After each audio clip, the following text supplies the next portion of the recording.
very casual player for a long time. This is like the first time I'm probably gonna try to climb. Yep. So, but I still stick to the champions that I find the most fun, and that is basically Pike because I just I found it fun winning all the time with Melio, Yep. but I feel like when you're playing enchanters, you're not playing for yourself, or you're not strong yourself. You just make other people stronger. Yeah. Yeah. And And you don't like that playstyle. Hey guys, before we get into today's profile review, if you're interested in getting your own profile reviewed, just like the one you're about to watch, or interested in the things I talk about in terms of coaching, personalized coaching solutions, please check out the links in the description below.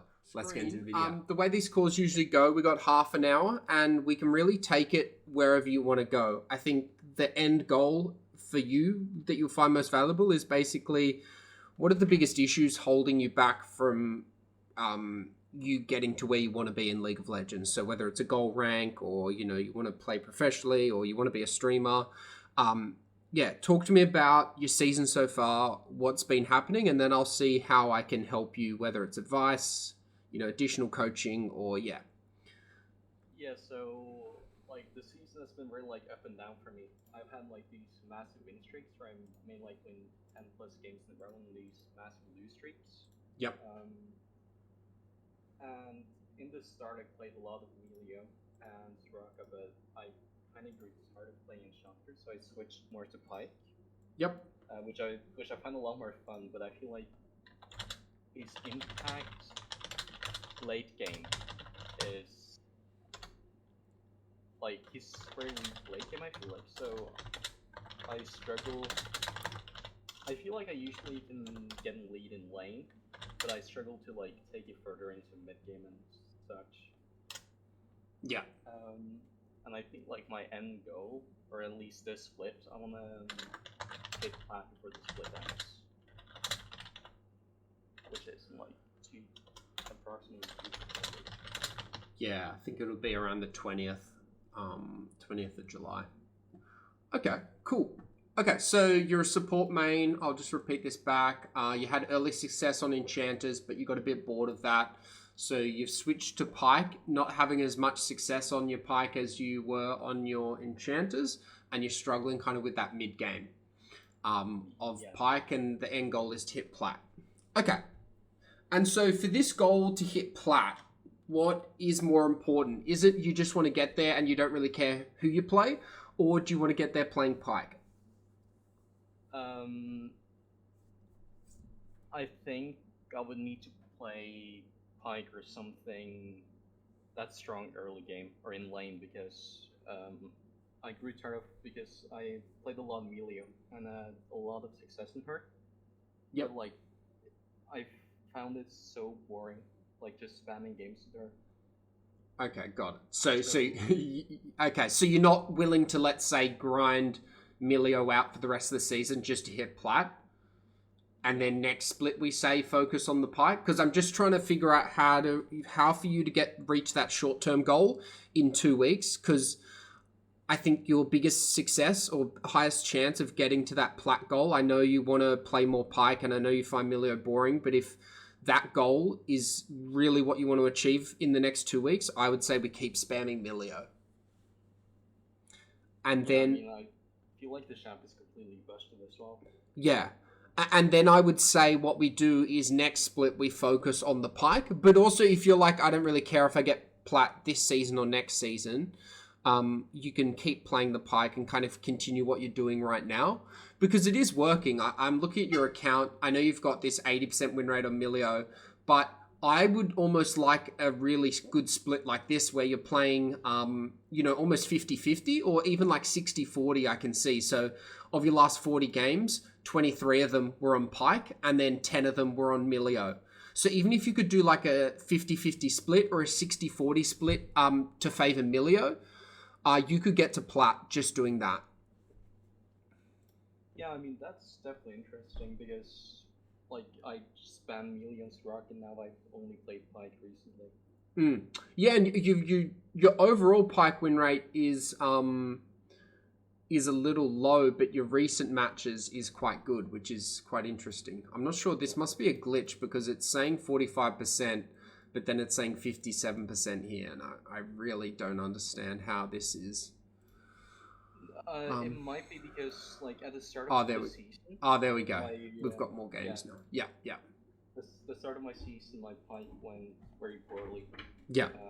And then well, like recently, I tried to watch a bit of Xdavemon, I believe it's called. Yep. To like adapt and improve my playstyle and pike. And I feel like that helped a bit recently.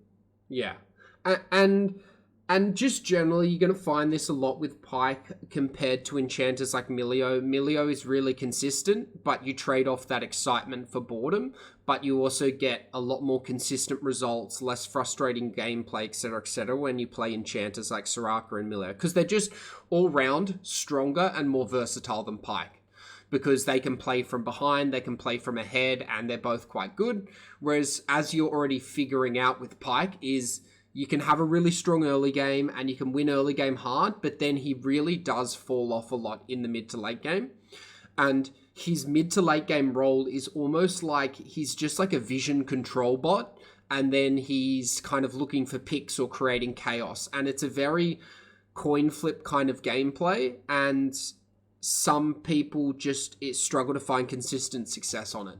I've coached a Pike 1 trick. We got him to Diamond before, and he ended up like he stopped playing his Pike once we got him to Diamond because he literally just realized the Champ's 2 kind of coin flippy, and it's not really productive for long-term success. However, if you do want to play him and you do want to, climb with him because you have fun on him and you enjoy him, we can definitely get you to like Plat, Diamond on Pike. It'll take longer than your Milio, but we can build up your Pike so that it is, as good as it can be.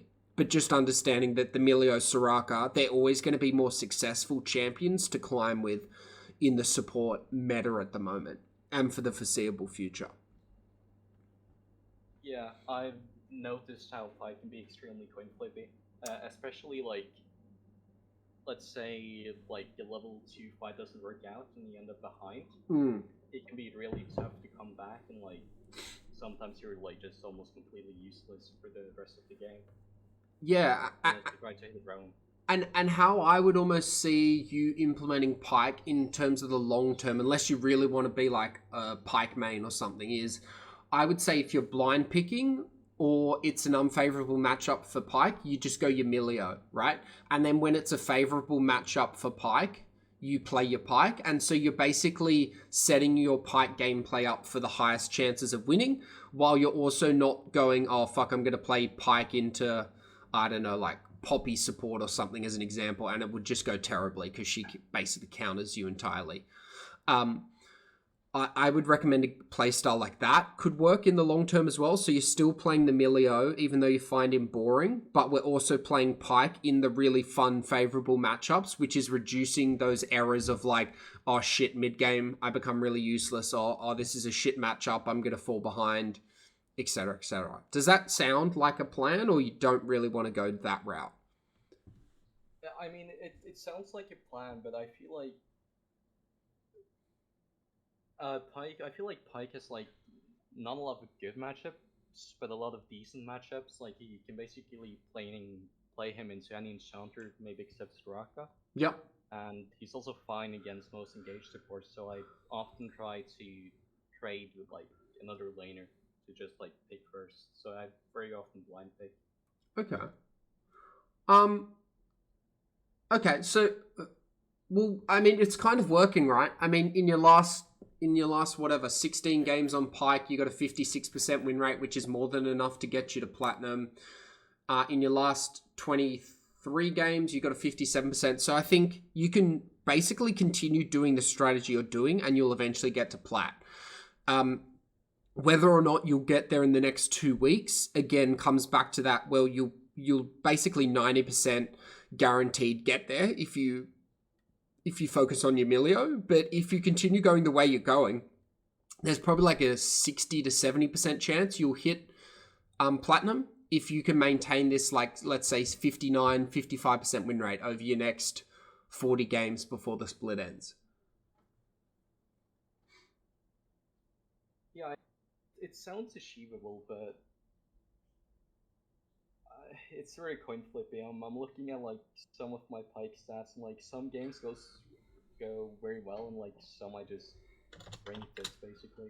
Yeah, and that's where I think the coaching comes into play of like, if you're really keen on developing your pike, we can make it work. As I said, I've coached pike one tricks in the support role to diamond. It's possible. We can do it. There's pike one tricks in high elo. So people have done it before and it is possible. It's just about whether you want to kind of, I guess, commit to that route or at least see how you go. You know, maybe for a couple of months, let's give pike a real good focus, put a lot of attention on him, develop your mastery, and let's see where he gets you. And you'll kind of naturally discover your own path of like, in 3 months' time, you're like, oh, actually, I want to play this champion, or I really like Pike, I want to continue playing him, or oh, maybe I should do this kind of, 70-30 split where I'm playing 30% of my games on Pike, 70% on Milio, or, 50-50 or whatever, and kind of, I guess, build it out as we go. Because you've got success here, you've got early signs of success. It's now really just about maturing your Pike gameplay and really trying to eliminate as much of the coin flip as possible. I mean, that sounds very reasonable. Yeah. Awesome. Okay. Any other questions about like your champ pool, anything like that? I don't think so. I've been a like very casual player for a long time. This is like the first time I'm properly gonna try to climb. Yep. So, but I still stick to the champions that I find the most fun, and that is basically Pike because I found it fun winning all the time with Melio. Yep. But I feel like when you're playing enchanters, you're not playing for yourself, or you're not strong yourself to just make other people stronger. Yeah. Yeah, and you don't like that playstyle. Yeah, like the thing with Pike, you're so flexible. You're around the map all the time. Like, yeah, it's a lot more entertaining and exciting. Yeah, I wonder if you'd like Bard as well, because it's like almost a balance between Enchanter and Pike, where you can roam a lot and be like that really annoying player, but you also have that kind of Enchanter play style where you can be like a bit healy and a bit supportive. Not you don't have to play Bard or anything. It was just a thought I had. They're probably quite similar in their play styles that you might enjoy. Okay. Might be. I haven't played much Bard, but I might give him a shot. Yeah. Don't do it on this account, or if you do it in your normal games, so you're not because we really want to get this account to Plat. So let's not learn new champs on it. Let's keep the Pike, keep the Milio, keep the Soraka. Okay, awesome. And what's your budget for coaching, or have you had coaching before? What's kind of made you feel a bit more serious about climbing recently? You said you were used to be a casual player. What's gotten you more serious about climbing? I'm not sure actually. Like, I tried to climb a bit like my first season ever, which I believe was like season 10. Yep. And then like season 2021 and season 22, like I just didn't have the motivation, but now like suddenly I've got this massive motivation to play League and try to climb. Awesome. But I'm not really sure where it comes from. Okay, that's cool. That's okay. I was just curious because it sounds like a switch kind of flicked in your head, so I was interested to see if there was something that sparked it. But that's cool. That's great. And you're already having early signs of success, which is good. I mean, imagine being a casual player getting to Gold 2, and now you're starting to take it seriously. You're on track to hit Plat by the end of this split, which is amazing. So you should be really happy with yourself because you're basically getting into the top 15% of players without even really trying that hard, which is amazing. Yeah, I mean, I really can't complain about it. Yeah. In regards to your question about coaching, I've never had any type of coaching before. Okay, cool. So this is like my first. Yeah, this is my first time basically, even though it is just a review. Yeah, no, for sure. Okay. All right. So based on our conversation, what I'd recommend for you is I would say an initial coaching session would be great, like a one-on-one game review, 60 minutes, and we basically review, I would say, your pike gameplay, and we figure out exactly what's going wrong, and we build a bit of a list of these are the 5 things you need to work on, and this is the homework to improve them. I would then suggest you, after that review, you play for 2-3 weeks or till the split ends, and you see how far you can basically get based on that advice. So, if you're maintaining a 55-60% win rate, well, chances are you probably don't need another coaching session until the gameplay starts to go to shit, or your win rate drops, or you start being like, oh my God, I don't know what to do. I don't know how to climb. I don't know how to win. And then you would probably come back for another session. That's what I would kind of recommend, particularly because it's your first time. Looking at coaching, I think the best way is usually to just have one game review, see how much value it provides you, and then, we can develop a more long-term consistent plan where maybe we have a review every 2 weeks or every week or every month, whatever works kind of for how many games you're playing and for, the goals you want to reach. Because coaching will really just accelerate your learning and remove bad habits. It's not really this like miracle cure or anything. But what it will do is it will just allow you to accelerate your learning, climb faster, and help basically go through the mistakes every gold 1, Plat 4, Plat 3 support, all the mistakes they typically make that I've seen dozens of times before. I'll just help you get through those quicker so you don't get stuck at these certain ranks. Yeah, because I feel like what I struggle with the most is that often I'm a bit clueless on what to do. Yeah. Because I mentioned that I watched a bit of Daemon, but I'm talking 1 to 2 games. That's the only Pi content I watch because I don't watch a lot of League on YouTube and such. Yeah. Yeah. And for someone like you, to be honest, I know you've been playing for a couple of seasons, but volume of games is going to be your best friend as well. I've noticed you've really only played, 100 ranked games this season, which if that's all your life allows, if you literally can only play 100 games in 6 months, I think that's fine. We can work with that. But also I think at your stage where you're now trying to take it seriously, I can see your volume has increased a lot in the last few days. I think, volume is going to be one of your best friends because you're going to start figuring out, oh, this is what I should do in this situation, or this is what I shouldn't do. And again, with the coaching, we'll be able to accelerate that learning process and be like, okay, this is exactly what you need to do in this situation. This is what you need to do in that situation. Yeah, the thing is, before I was on spring break, I had quite a busy schedule. Yeah. So okay. My schedule has recently opened up, and therefore I started playing more games. Got it. Yeah, that makes complete sense. That's good though. You've got a life outside of League. I like that. It's much healthier. Okay, cool. And so, what's your budget for coaching? So I have sessions starting at 30 US with. So really, the only difference in the price is the coach itself. So I have a Swedish coach who starts at 30 US a session, 60 minutes. It'll be a brief intro, then it'll be a game review. So it'll either be live coaching or a replay review. Generally, I recommend players to get a replay review rather than live game coaching, as some people can find it quite intimidating having someone watch their gameplay and kind of tell you on the spot what you should be doing differently and stuff. So generally, a replay review is the best. I then have, if you're looking for a challenger coach, I'm not a challenger player. My specialty is just getting people to diamond, and then I hand them over to my challenger coach generally. I have a challenger coach. He's a bit more expensive at 40 US a session.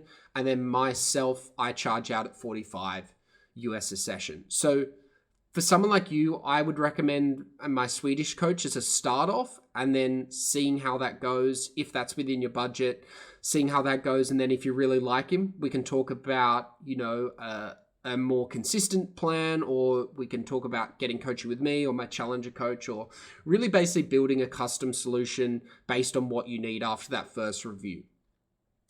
What do you think about that? The budget shouldn't be an issue whatsoever. So, it sounds like a good plan to me. Okay, awesome. So, yeah, who do you want to have that first review with? Do you think it's really not going to make much of a difference? It's just the price based on demand, really. The quality's not that different. It's just my Swedish coach. He's kind of just starting out his coaching journey, so he does have a little bit less experience, but the quality's still there. Or you can get myself or my challenger coach, as I said. The Swedish coach would probably be fine. Okay, cool, awesome. Yeah, he's an awesome guy. Excellent. Okay, so I'll send you his booking link after this, and basically you just go through the calendar, find a time that works for you, and then you basically kick off the review when that time works. But yeah, before that, did you have any questions? So I know, because like you haven't gotten coaching before, please ask any questions about coaching or anything that I've just said. If you have any questions, we got 9 minutes, so happy to talk about anything. I don't think so. I've watched like a bit of Nice, Yeah. so I feel like I've had a bit of insight in how it works. Yeah. And I completely agree with you that WOD reviews are better because then you also have the ability to like pause and go back. Yeah. Yeah, I agree. And for someone like you, there's going to be key moments in the game that you'll need to spend like 15, 20 minutes on, rather than in a live game where you basically just have to go through everything as it's coming. I almost guarantee there's going to be key moments in some of your games where it's like, okay, we have to spend like 20 minutes on this one play and break it down, because this will be like a recurring issue that you'll have in all your games. Like as an example, you getting lost in the mid to late game, that's going to be something that's going to need to be a big focus point of going, okay, this is kind of the structure of what you need to do, and then this is how to adapt it based on the game situation. You know, are you ahead in lane? Are you behind? Does your team win the team fight? Do they not? Do you guys have vision control? Do you not? Etc. etc. And building out kind of like a blueprint for how to play, let's say, Pike in the mid to late game in order to win more games. Yeah, it sounds very logical. Yeah. What are you saying? Yeah. Awesome. And I would suggest Nice is really great for educational content. Sorry, entertaining content, I should say. I would suggest maybe looking at some more educational coaches, as he does do it a lot of the time just for the kind of clickbait. But if you do find value out of his videos, that's great. I just notice sometimes when I watch his videos, he's just way too dramatic and negative, and sometimes not too productive to the player itself. But yeah, he is what he is, and he's successful at what he does. Yeah, I mean, I think my plan for this going to be get like before and after getting the coaching lesson is to try to watch a bit more Daemon or Yeah. like high elo Pike players. Yeah. Just to like see what I can pick up from like their play styles and what they do. Yeah, I'd agree. And when you're watching their replays, don't be afraid to watch your own as well, and just be like, because you can almost watch it like a stream itself and be like, oh shit, okay, this is what I did wrong. Oh, this is what he would have done in this situation. Oh, cool. And you can start to like even analyze your own gameplay at a base level and be like, oh, that's how I should have done this. Etc. etc. Yeah, I used to play competitive Counter Strike. Oh, cool. Then I used to like watch replays of my games all the time to look for things I could improve on. Oh, nice. So you have the skills to identify, like to at least start identifying stuff. That's great. I'm not sure if I have it in League because I haven't tried, but Okay. If it's something that like can, if what I learned while playing Counter Strike is something that can be applied to League as well, or like at least some points of it, it should be. It shouldn't be too bad.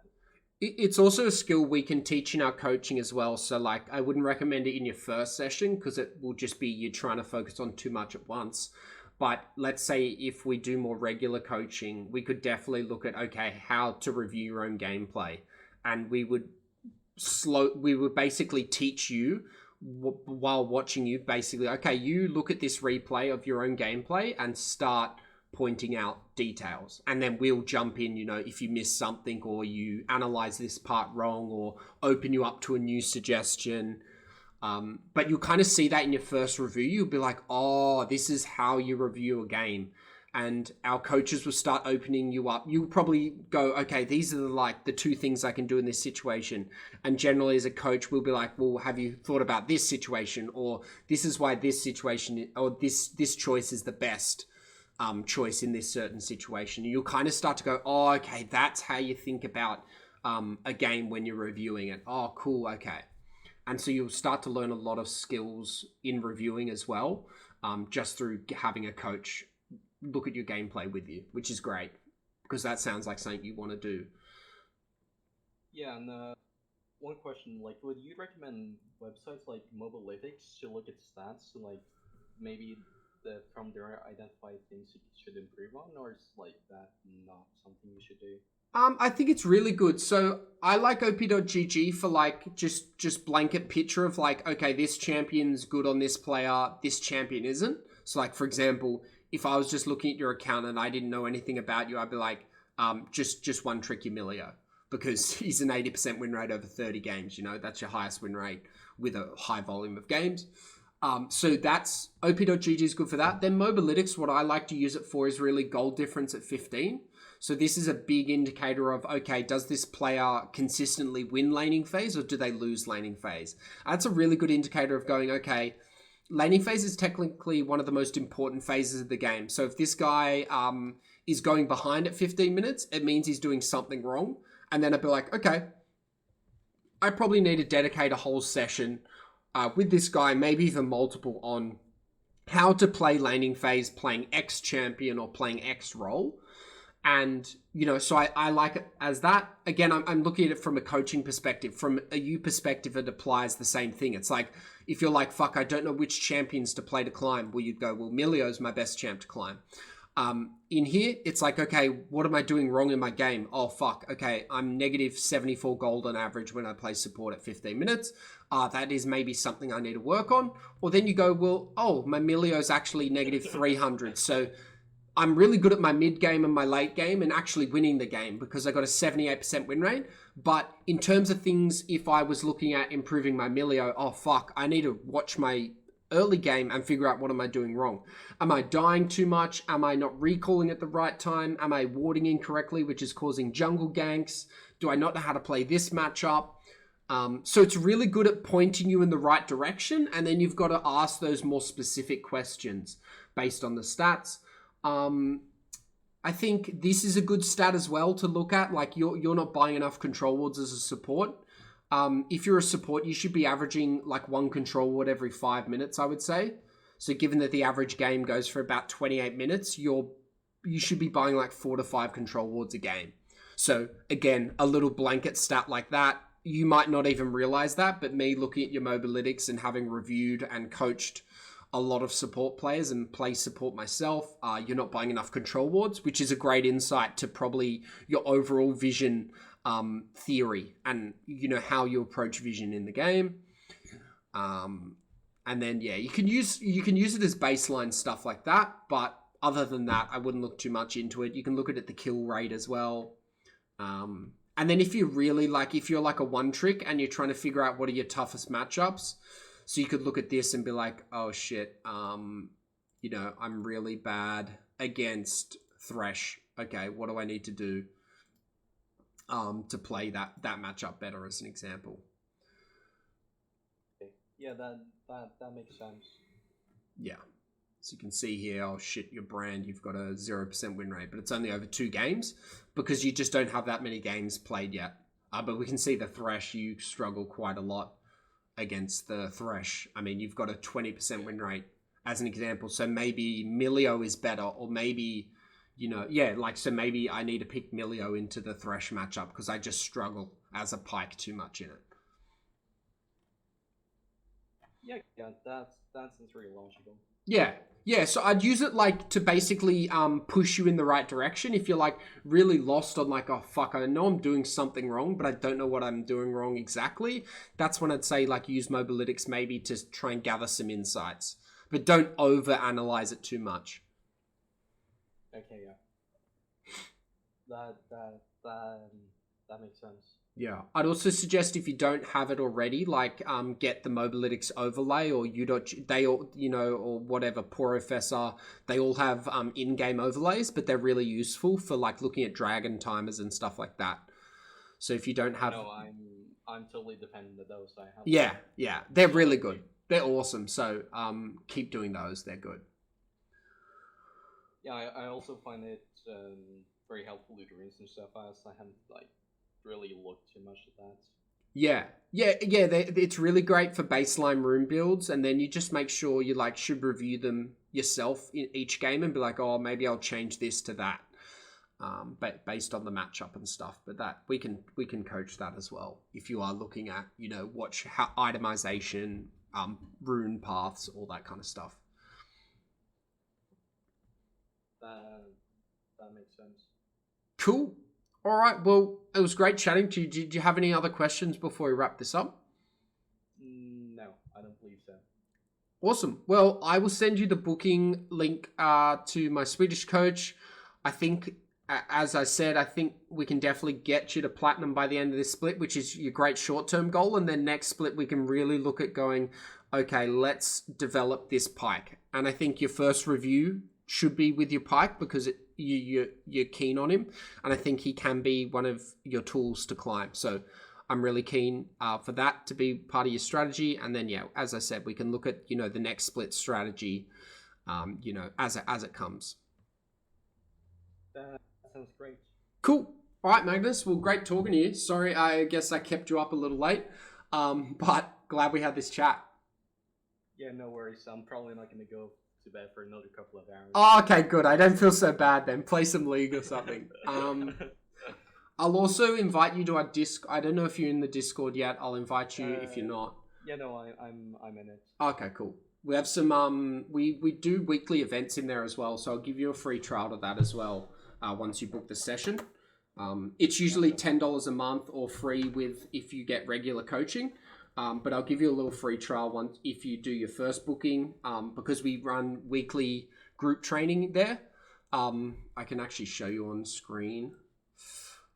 We go anywhere from so we do anything from choose your champion pool, which is a bit basic for you, but there's stuff like, how to deal more damage, looking at your action per minute, elite mechanics, stuff like that. But we run these weekly. And they're run by a challenger coach, so you can ask questions, you can even create lesson suggestions, etc., etc. Are those group things applicable to all roles, or are they some specific to the carry and some specific to jungle? Yeah, so we try and keep it pretty generic. So for players like you in gold, plat, sometimes players find them a bit too basic. But what I'd suggest is just looking at the events and seeing if they're relevant. But yeah, they're usually applicable to all roles, and sometimes we'll do role specific. Yeah. Cool. All right. Great chatting. I'm always here on Discord if you have any questions. And yeah, look forward to working with you. Great. Cool. See you later. See ya.